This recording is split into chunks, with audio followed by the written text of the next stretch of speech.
مدینے کی ریاست تھی دنیا کی پہلی مثال، جہاں قانون خدا کے اور فیصلے رسول کے تھے۔ بے شک تمام تعریفیں اللہ تعالیٰ کے لیے ہیں جو سارے جہانوں کا رب ہے، اور درود و سلام اللہ کے آخری نبی سرور کونین رحمت للعالمین حضرت محمد مصطفیٰ صلی اللہ علیہ وسلم پر۔ معزز سامعین، السلام علیکم ورحمۃ اللہ وبرکاتہ۔ آج مجھے جس موضوع پر لب کشائی کرنے کا موقع دیا گیا ہے وہ ہے میرے آقا حضور صلی اللہ علیہ وسلم کا سیاسی نظام۔ ہجرت مدینہ کے بعد حضور صلی اللہ علیہ وسلم نے اسلام کی پہلی ریاست قائم کی جسے ریاست مدینہ کہا جاتا ہے۔ یہ ریاست عدل، انصاف اور مساوات پر قائم تھی۔ اسلام کا پہلا اصول تھا کہ حاکمیت صرف اللہ کے لیے ہے، انسان زمین پر خلیفہ اور امانت دار ہے، اقتدار اور بادشاہت صرف اللہ کی ہے۔ حضور صلی اللہ علیہ وسلم نے اس دنیا پر ایک ایسا سیاسی نظام عطا فرمایا جس میں خود کے فائدے کے لیے نہیں بلکہ عوام کا فائدہ اور اس سے بڑھ کر اللہ کی مرضی کو ماننا ہے۔ حضور صلی اللہ علیہ وسلم کا سیاسی نظام اللہ کی حاکمیت، عدل و مساوات، شرعیت، اقلیتوں کے حقوق، قانون کی بالادستی اور فلاح عامہ پر مبنی تھا۔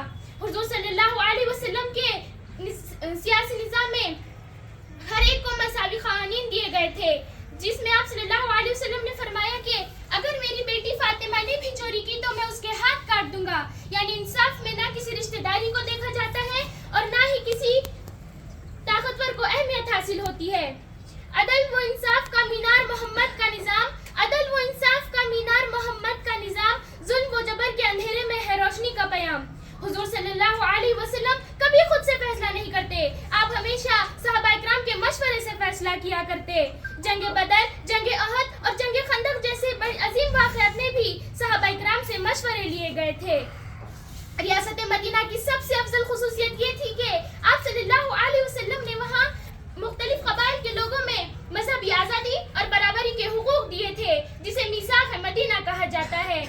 حضرت محمد صلی اللہ علیہ وسلم نے فرمایا کہ حکمران کو امانت دار اور دیانت دار ہونا چاہیے، وہ عوام کا خادم ہے، مالک نہیں۔ اقتدار خود کے فائدے کے لیے نہیں بلکہ عوام کے فائدے کے لیے ہونا چاہیے۔ حضور صلی اللہ علیہ وسلم نے بیت المال قائم کیا، غریبوں، یتیموں، محتاجوں کی کفالت کی ذمہ داری ریاست کو دی۔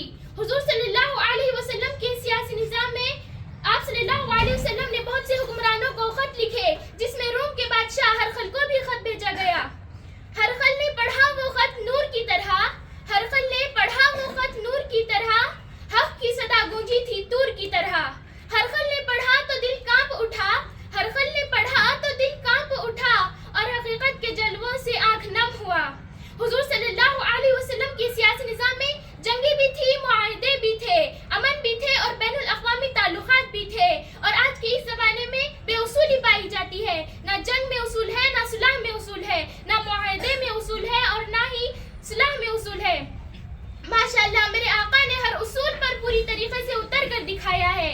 سبحان اللہ۔ حضور صلی اللہ علیہ وسلم کے اس سیاسی نظام کی سب سے اہم پہلو اور سب سے بہترین بات یہ تھی کہ آپ صلی اللہ علیہ وسلم نے فرمایا اگر کوئی شخص قرضدار تھا اور وہ مر گیا تو اس کی قرض کی ادائیگی میں کروں گا، اور اگر کوئی شخص مال و دولت چھوڑ کر مرا تو اس کا مال و دولت اس کے وارثوں کو دے دی جائے گی۔ آپ خود ہی بتائیے، کیا اس دنیا میں اس حکومت کی طرح آج بھی مثال ملے گی کہ اگر قرضدار مر جائے تو کیا اس کے قرض کی ادائیگی یہ حکومت کرے گی؟ ناممکن۔ حضور کی سیاست سے یہ سبق ملا ہم کو، حضور کی سیاست سے یہ سبق ملا ہم کو کہ اقتدار ہو تو صرف عدل و انصاف کے لیے ہو۔ میں اللہ تعالیٰ سے دعا گو ہوں کہ اللہ تعالیٰ ہم سب کو حضرت محمد مصطفیٰ رحمت للعالمین سرور کونین کے اس سیاسی عمل پر عمل کرنے کی توفیق عطا فرمائے۔ آمین یا رب العالمین۔